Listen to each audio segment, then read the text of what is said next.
नमस्कार दोस्तों, मैं अरुण बंकुल उन्नयन प्रकाशन के इस YouTube चैनल पर आप सबों का हार्दिक स्वागत करता हूं, अभिनंदन करता हूं।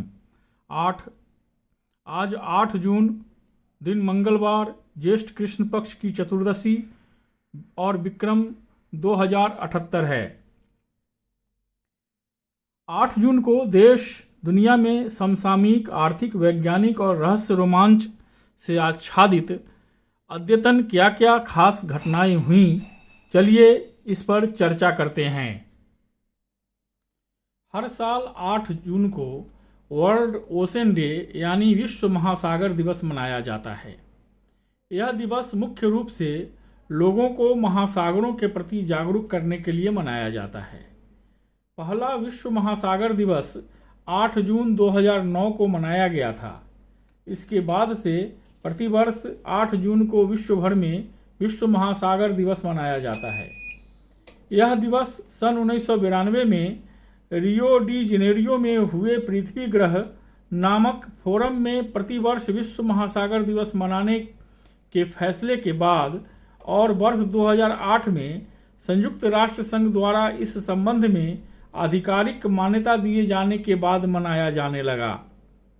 महासागर हमारी पृथ्वी पर न सिर्फ जीवन का प्रतीक है, बल्कि पर्यावरण संतुलन में भी प्रमुख भूमिका अदा करता है। पृथ्वी पर जीवन का आरंभ महासागरों से माना जाता है। महासागरीय जल में ही पहली बार जीवन का अंकुर फूटा था। आज महासागर असीम जैव विविधता का भंडार है। हमारी पृथ्वी का लगभग 70% भाग महासागरों से घिरा है।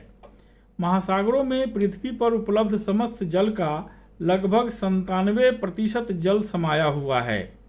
महासागरों की विशालता का अंदाजा इस बात से लगाया जा सकता है कि यदि पृथ्वी के सभी महासागरों को एक विशाल महासागर मान लिया जाए तो उसकी तुलना में पृथ्वी के सभी महाद्वीप एक छोटे द्वीप से प्रतीत होंगे। मुख्यतः पृथ्वी पर 5 महासागर हैं, जिनके नाम हैं प्रशांत महासागर, हिंद महासागर, अटलांटिक महासागर, उत्तरी ध्रुव महासागर और दक्षिणी ध्रुव महासागर। महासागरों का सामाजिक, सांस्कृतिक और आर्थिक रूप से महत्व मानव के लिए उन्हें अति महत्वपूर्ण बनाता है। इसीलिए महासागरों के प्रति जागरूकता के उद्देश्य से सन 1992 में 8 जून को विश्व महासागर दिवस के रूप में मनाए जाने का संकल्प लिया गया और तभी से प्रतिवर्ष 8 जून को विश्व महासागर दिवस मनाया जाता है। मानव शरीर की संरचना जितनी जटिल है, शरीर के विभिन्न अंगों में होने वाली बीमारियां भी उतनी ही जटिल है। दिल, किडनी, लीवर, फेफड़े, मस्तिष्क आदि में होने वाली बीमारियां तो और भी जटिल होती हैं। एक ऐसे ही जटिल बीमारी है ब्रेन ट्यूमर। दरअसल यह मस्तिष्क में होने वाली कोशिकाओं का जमाव है। जब ये कोशिकाएं अनियंत्रित रूप से बढ़ने लगती हैं, जमने लगती हैं, तो यह ट्यूमर जानलेवा भी हो सकता है। इसी के प्रति दुनिया भर के लोगों को जागरूक करने के लिए हर साल 8 जून को विश्व ब्रेन ट्यूमर दिवस मनाया जाता है। इस दिन देश के विभिन्न हिस्सों में होने वाले कार्यक्रमों में ब्रेन ट्यूमर के लक्षण, कारण और उपचारों के बारे में बताया जाता है। इस दिवस को सबसे पहले साल 2000 में मनाया गया था। इसकी शुरुआत German brain tumour association Deutsche हिरन ट्यूमर हिल्फ की ओर से की गई थी। इस संघ का गठन साल 1998 में हुआ था। इस संघ में 14 देशों के 500 से ज़्यादा सदस्य शामिल हैं। इसी संघ ने 8 जून को ब्रेन ट्यूमर डे घोषित किया था। तब से हर साल इस बीमारी के प्रति जागरूकता के उद्देश्य से यह दिवस मनाया जाता है। आज के ही दिन 1936 में इंडियन स्टेट ब्रॉडकास्टिंग सर्विस का नाम बदलकर ऑल इंडिया रेडियो कर दिया गया। इसके बाद 1957 में आकाशवाणी के नाम से पुकारा जाने लगा। मैसूर के प्रसिद्ध विद्वान और चिंतक एमवी गोपाल स्वामी ने इस शब्द को गढ़ा। आकाशवाणी का अर्थ होता है आकाश से मिला संदेश। देश के स्वतंत्र होने के बाद ऑल इंडिया रेडियो को आकाशवाणी कहा जाने लगा। आज के ही दिन 8 जून 1948 को भारत की पहली विमान सेवा एयर इंडिया ने भारत और ब्रिटेन के बीच पहली हवाई सेवा के दौरान 42 यात्रियों को लेकर जेनेवा होते हुए 10 जून को लंदन पहुंची। वैसे एयर इंडिया का लोगो लाल रंग का उड़ता हुआ हंस है। इसमें नारंगी रंग में कोणार्क चक्र भी है। कंपनी के हवाई जहाज़ों के पिछले हिस्से पर प्रमुखता के साथ लोगों को जगह दी जाती है। एयर इंडिया की शुरुआत साल 1932 में हुई थी। शुरू में इसका नाम एयर इंडिया नहीं था। दरअसल 1932 में टाटा एयरलाइंस की स्थापना की गई थी। इसके स्थापना का श्रेय भारत के एक बड़े उद्योगपति JRD टाटा ने की थी। कहा जाता है कि टाटा एयरलाइंस की शुरुआत में इसे पहला व्यावसायिक साल में शुमार किया गया था। उस समय टाटा सन्स की 2 लाख की लागत से इस कंपनी का निर्माण हुआ था और 155 पैसेंजर को और लगभग 11 टन डाक से पहली बार उड़ान भरी गई थी। इसके अलावा टाटा एयरलाइंस के जहाज़ों ने भी 1 साल तक कुल मिलाकर 1,60,000 मीटर की उड़ान भरी थी। प्रारंभ में टाटा एयरलाइंस को मुंबई के जुहू के पास एक मिट्टी के मकान से शुरुआत की गई और उसके बाद वहीं पर एक मैदान को रनवे बनाया गया। लेकिन जब बरसात या मानसून आया करता तो यह पानी से भर जाया करता था। इस वजह से JRD टाटा ने अपने हवाई जहाज को पुणे से संचालित किया। दुनिया की सबसे ऊंची चोटी माउंट एवरेस्ट का नाम ग्रेट टिग्नोमेट्रिकल सर्वे के पूर्व अंग्रेज अफसर के नाम पर दिया गया, जबकि उनका इस पर्वत से कोई ताल्लुक नहीं था। गणितज्ञ राधानाथ सिकदर ने इस चोटी की ऊंचाई सबसे पहले पता की थी। दुनिया की सबसे ऊंची चोटी को लेकर एक बहस फिर जोर पकड़ रही है कि एवरेस्ट का नाम बदलकर राधानाथ सिकदर होना चाहिए।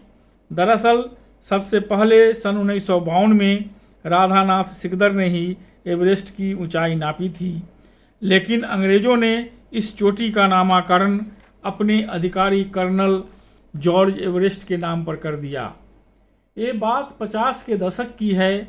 तब ग्रेट ट्राइग्नोमेट्रिकल सर्वे के तहत पहाड़ों की ऊंचाइयां नापी जा रही थी। इसका हिस्सा राधानाथ भी थे। सर्वे में एवरेस्ट की ऊंचाई नापने के बाद उन्होंने इसे पीक 15 नाम दिया। तब तक ये पक्का नहीं हो सका था कि एवरेस्ट ही दुनिया की सबसे ऊंची चोटी है, बल्कि इसकी जगह कंचनजंगा का नाम लिया जाता था। सिक्किम के उत्तर पश्चिम भाग में नेपाल की सीमा पर स्थित ये चोटी 8,586 मीटर के साथ दुनिया में तीसरे नंबर पर आती है। साल 1865 में सर्वे खत्म होने पर यह बात पक्की हो गई कि माउंट एवरेस्ट ही दुनिया का सबसे ऊंची चोटी है, न कि कंचनजंगा। इसके बाद इसके नामकरण की होड़ चली। तब अंग्रेजी हुकूमत थी। उन्होंने पूर्व सर्वेयर जनरल रहे कर्नल जॉर्ज एवरेस्ट के नाम पर चोटी का नाम दे डाला, जबकि एवरेस्ट का इस पर्वत से कोई ताल्लुक नहीं था। वर्ष 1830 से 1843 तक सर्वेयर रहे एवरेस्ट ने अपने कार्यकाल में ही राधानाथ सिकदर की नियुक्ति की थी, ताकि ग्रेट ट्राइग्नोमेट्रिकल सर्वे का काम शुरू हो सके। सिवाय इसके अंग्रेज अफसर एवरेस्ट का आज के एवरेस्ट से कोई संबंध नहीं था। वैसे दुनिया की सबसे ऊंची चोटी को क्या नाम दिया जाए, ये बहस तब भी हुई थी। कईयों का कहना था कि इस पर्वत को स्थानीय नाम दिया जाना चाहिए। हालांकि अंग्रेजों ने इससे इनकार करते हुए अपने ही अधिकारी के नाम पर पर्वत को एवरेस्ट बना दिया।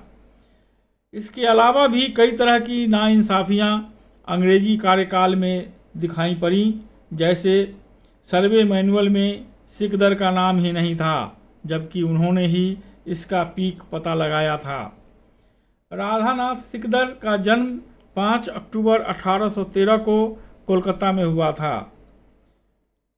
अब माउंट एवरेस्ट का नाम बदलने का जोर दिया जा रहा है।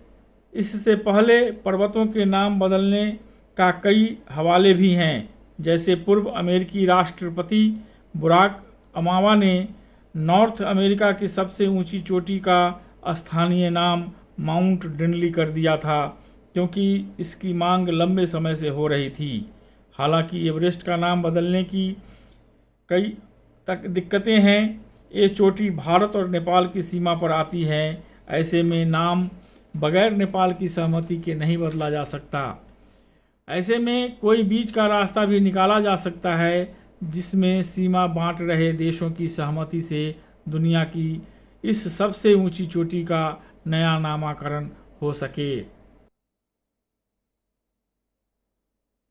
ट्विटर के सीईओ जैक डॉर्सी अपना पहला ट्वीट बेचने जा रहे हैं। उन्होंने अपने 6 मार्च 2006 के पहले ट्वीट को क्रिप्टो करेंसी के रूप में बेचने का ऐलान किया है। इस ट्वीट को खरीदने के लिए बोलियां भी लगना शुरू हो गई हैं और बोली 2.67 लाख डॉलर यानी करीब 2 करोड़ रुपए तक जा पहुंची है। जैक डॉर्सी ने 6 मार्च 2006 को पहला ट्वीट करते हुए उसमें लिखा था, अपना ट्विटर सेट कर रहा हूं, just setting up my Twitter. Twitter पर जैक डॉर्सी का 15 साल पुराना ट्वीट अब तक के सबसे लोकप्रिय ट्वीटों में से एक है। इसे वह लोग खरीदने के लिए बोली लगा रहे हैं जो डिजिटल मेमोरी को सहेज कर रखने के शौकीन हैं। जैक डॉर्सी ने एक लिंक भी ट्वीट किया है, जिसके जरिए ट्वीट को खरीदने के लिए बोली लगाई जा सकती है। ये लिंक वैल्यूएबल्स का है, जिसके अनुसार आप जो खरीदने के लिए बोली लगा रहे हैं वह ट्वीट का एक डिजिटल सर्टिफिकेट है। यह यूनिक है क्योंकि इसे निर्माता की तरफ से साइन किया जाएगा और साथ ही प्रमाणित भी किया जाएगा। यह ट्वीट NFT यानी नन फंगिबल टोकन पर बिकेगा, जो एथेरियम ब्लॉकचेन पर एक डिजिटल टोकन है। यह यूनिक डिजिटल चीज़ों को खरीदने बेचने की इजाज़त देता है और ब्लॉकचेन का इस्तेमाल करने वालों का एक रिकॉर्ड भी रखता है। जो भी जैक डॉर्सी के पहले ट्वीट को खरीदेगा उसे जैक डॉर्सी का साइन किया हुआ डिजिटल सर्टिफिकेट मिलेगा। दुनिया में विचित्र किस्म के सैकड़ों पेड़ या वृक्ष हैं। जैसे कोई इतना ऊंचा है कि जिसे देखने के लिए आपको उसकी ऊंचाई जितनी दूरी पर ही खड़ा होना होगा, और कुछ पेड़ तो इतने विशाल हैं कि उन्हें हेलीकॉप्टर से ही देखा जा सकता है। कुछ पेड़ों की विचित्र आकृतियां को देखकर लगता है कि क्या ये पेड़ हैं। दूसरी ओर कुछ ऐसे भी पेड़ हैं जो परभक्षी होते हैं, अर्थात जीवों को खाकर ही जिंदा रह सकते हैं। यहाँ जानिए उस पेड़ के बारे में जो खुद के भीतर बारिश का लगभग 1,17,348 लीटर पानी स्टोरेज कर लेता है। इस पेड़ का नाम है बाओबाब, जो अफ्रीका के मेडागास्कर में पाया जाता है। बाओबाब के अन्य आम नामों में बुआब, बुआ, बोतल वृक्ष या उल्टा पेड़ आदि नाम शामिल है। अरबी में इसे बूहिबाब कहा जाता है, जिसका अर्थ है कई बीजों वाला पेड़। अफ्रीका ने इसे द वर्ल्ड ट्री की उपाधि भी प्रदान की है और इसे एक संरक्षित वृक्ष भी घोषित किया है। बाओबाब वृक्ष बहुत ही मजबूत वृक्ष होता है। इसे हिंदी में गोरक्षी कहते हैं। 30 मीटर ऊंचे और लगभग 11 मीटर चौड़े इस वृक्ष को देखकर बहुत ही अद्भुत नज़ारा लगता है। बाओबाब वृक्ष की सबसे पहली पहचान है इसका उल्टा दिखना। मतलब इसको देखने पर आभास होता है कि मानो पेड़ की जड़ें ऊपर और तना नीचे हो। इस पेड़ पर साल के 6 माह पत्ते लगे रहते हैं और बाकी 6 माह यह पेड़ की एक ठूंठ की तरह दिखाई देता है। बताया जाता है कि मेडागास्कर में स्थित कुछ बाओबाब वृक्ष बहुत ही पुराने हैं। यह वृक्ष रोमन समय से ही यहाँ खड़े हैं। ऐसा ही एक वृक्ष इफेती शहर के पास स्थित है। इस पेड़ का नाम टी पॉट बाओबाब है। इसके मुख्य तने से एक तना और निकला है, इसी कारण इसका नाम टी पॉट पड़ा। इसे 1200 साल पुराना बताया जा रहा है। विशेषज्ञों के अनुसार इसमें 1,17,348 लीटर पानी स्टोरेज करने की क्षमता है। इस प्रजाति के कुछ और पेड़ यहाँ हैं जिनकी लंबाई 80 मीटर और तने की चौड़ाई 25 मीटर तक है। आमतौर पर बाओबाब वृक्ष के तने में हजारों लीटर शुद्ध पानी भरा रहता है जो पीने योग्य होता है। यह पानी वर्षा के अभाव में पीने के लिए भी काम में लिया जाता है। कहते हैं कि यदि कोई उसे किसी भी प्रकार से नुकसान न पहुंचाओ तो बाओबाब का वृक्ष लगभग 6000 वर्षों तक जिंदा रह सकता है। बाओबाब के वृक्ष पर उसकी आयु के 20वें वर्ष में अप्रैल से मई के बीच रात्रि में फूल खिलते हैं। फूलों का रंग सफ़ेद तथा आकार बड़ा होता है। दोस्तों, अभी कोरोना का खतरा टला नहीं है। सभी लोगों से निवेदन है कि प्रोटोकॉल का पालन करें, वैक्सीन लगवाएं, स्वयं मास्क पहने और दूसरों को भी मास्क पहनने को प्रेरित करें। 2 गज की दूरी बरकरार रखें। तो आज के लिए बस इतना ही। कल फिर मिलेंगे। मेरे चैनल को लाइक करें, सब्सक्राइब करें और हाँ, बेल आइकन को दबाना ना भूलें ताकि मेरे नवीनतम वीडियो आप तक बेरोक टोक पहुंचता रहे। तब तक के लिए नमस्कार। जय हिंद, जय भारत।